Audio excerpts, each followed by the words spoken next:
history of political movements, few have accumulated as much power as the Chinese Communist Party. Its influence extends both inward to the everyday lives of Chinese citizens and outward as it expands its sphere of economic and military power around the world. But the party's origins are more modest than its current form would indicate. It's a story that begins with the end of World War I, the gathering of a small group of Chinese intellectuals, and a Dutchman.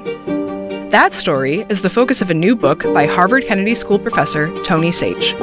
Professor Saich has studied the rise of China on a global scale since the 1970s, when a professor told him, no matter what happens in this place, it's going to affect all our lives. To help us understand why, Professor Saich's latest book brings us back a century to the founding of the Chinese Communist Party. On this episode of Behind the Book, we speak with Tony Saich, Director of the Ash Center for Democracy and Government Innovation and Daewoo Professor of International Affairs, about his book, Finding Allies and Making Revolution, The Early Years of the Chinese Communist Party. Let's do a little scene setting. In 1911, the Xinhai Revolution ended 2,000 years of imperial rule in China. In its place, the Republic of China was established. However, the Republic was relatively weak, as much of the country was under the control of warlords from 1915 to 1928. The political situation was fluid, and a burgeoning Chinese nationalist movement was dissatisfied with the government, particularly after it failed to gain concessions from the Allied powers at the end of the First World War. This led to a series of anti-imperialist uprisings, known as the May 4th movement. It was out of this movement that a group of Chinese revolutionaries, including a teacher named Mao Zedong, began to think about the possibilities of China's political future. Unlike when orthodoxies begin to set in on all different sides, it's a time of amazing excitement. You know, the imperial system has just collapsed. What do we want China to be? An attempt at sort of constitutionalism has failed. It's disintegrated into basically who's the strongest, that person can rule. So warlord factions, but a lot of intellectual energy and a lot of people trying to discover what is the right way to take China forward. On the other side of the continent, the Russian Civil War was raging, and out of this conflict emerged the Russian Revolution and the Soviet Union. Around the same time in Moscow, the Communist International, or the Comintern, was established to convene and coordinate communist parties in other countries. The political upheaval in Moscow, as well as the philosophy and strategies of the Soviet Union's leader, Vladimir Lenin, were intriguing to China's revolutionaries. And you begin to see them moving to the more extreme solutions and the more extreme ideologies that they think is going to provide an overall solution for China. And then, of course, they look at Soviet Russia and say, hey, it's successful. It's broken the chain of, an imperial system. It's broken the chain of dominance by the colonial powers. And then eventually, the economy begins to move forward as well. So it looked an attractive alternative. The interest was mutual. Lenin hoped that the establishment of the Soviet Union would spark a global working-class movement worldwide, including in China. Spreading communism to China became one of Lenin's priorities. They identified China as a revolutionary base for the whole of East Asia. So originally, the idea was it wouldn't just be China, but it would pull in Korea, it would pull in Japan. What happens next is the subject of Professor Saich's book, which takes advantage of the recent publication of two key sets of archival documents. The first from Moscow, at the archives of the Comintern, and the second from Amsterdam, at the Institute for Social History. Together, these materials provided Professor Saich with a more nuanced narrative of the CCP, particularly around its relationship with Soviet powers.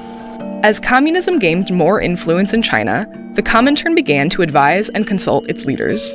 This is where the new archival documents come in, to shed light on the complicated web of strategies, debates, and alliances carried out between the Comintern and the nascent CCP, all with the initial goal of expanding Russia's proletarian revolution into China.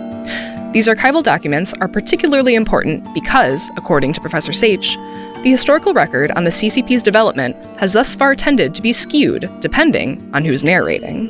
Before the collapse of the Soviet Union, basically historians were official historiographers for the party. So they're both going to reflect what the party wants to tell you about that period of time.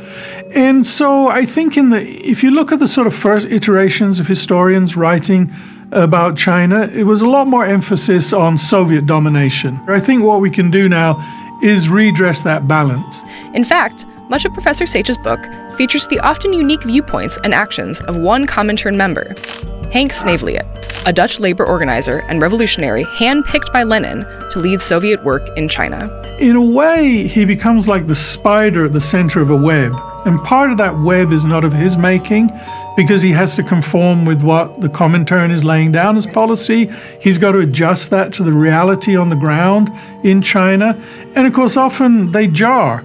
What is happening on the ground doesn't fit ideology or policies or dictates from Moscow. Sneevliet was tasked with navigating between various interests in Russia and China, balancing what an array of groups thought were the most effective means of establishing a revolutionary communist party in China. And, while he wasn't able to bend China entirely to his will, he was able to leave two legacies of Soviet strategy that Professor Saich says have shaped Chinese governance to this day. The first was to organize the party around the strict guidelines and structure prescribed by Lenin. In word, if not in deed, from the beginning, the Chinese Communist Party adopted all the trappings of Leninism: hierarchical organization, democratic centralism, minority subordinate to the majority, and continually it keeps us reasserting in his party constitutions that it is a Leninist party, and that maintains down to today. I mean, if you see Xi Jinping, his belief is in the paramount power and importance of the Chinese Communist Party, and it's only the Chinese Communist Party that can really drive China forward. The second legacy Sneevliet left with the CCP was the organizational tactic of the United Front, whereby the Communist Party combines forces with other segments of society to consolidate political power and achieve a broad mission. The second the United Front has come and gone, depending on how accommodating the Communist Party has felt or how much it has needed others to help it meet its objectives. At times when the Chinese Communist Party wants to emphasize the economy and development, it builds united fronts, and it builds connections with intellectuals, with economists, with technicians that can help it develop its policies. The success Sneevliet found with the CCP ended under circumstances outside of his control. Over time, Soviet leadership began to prioritize their own national interests over the cultivation of a global working-class movement based in international solidarity. Sneevliet wrote to his Comintern superiors criticizing this shift. The Comintern decided to dismiss him and appointed a Bolshevik named Mikhail Borodin to take his place. Sneevliet only found out about the change when he ran into Borodin on a train as he was leaving China. And I think there's no better symbolic moment than that, handing the baton from the global revolutionary to the good Soviet soldier and apparatchik. Professor Saich's hope is that his book and the archival material it discusses will prompt a renewed understanding of what's possible for China through a reclamation of the CCP's history. I think one way that they can be used, as I said, is by Chinese nationals who want to rediscover that there is a history that relates to their own movement, which is quite distinct from the official narratives. So I think it's important to know there is another history to the Chinese Communist Party, which is very open, very diverse, very engaging with different ideas. And that has gone, but it's there beneath the surface. And maybe one day, that will be retrieved for future reviews. The book is Finding Allies and Making Revolution: The Early Years of the Chinese Communist Party, written by Tony Saich, director of the Ash Center for Democracy and Government Innovation and Daewoo Professor of International Affairs. It's published by Brill. This has been Behind the Book, a production of Library Knowledge Services at Harvard Kennedy School. Special thanks to the Hauser Studio. Find past and future episodes of Behind the Book by subscribing to Harvard Kennedy School on YouTube, following us on Twitter at HKS Library, and visiting our website.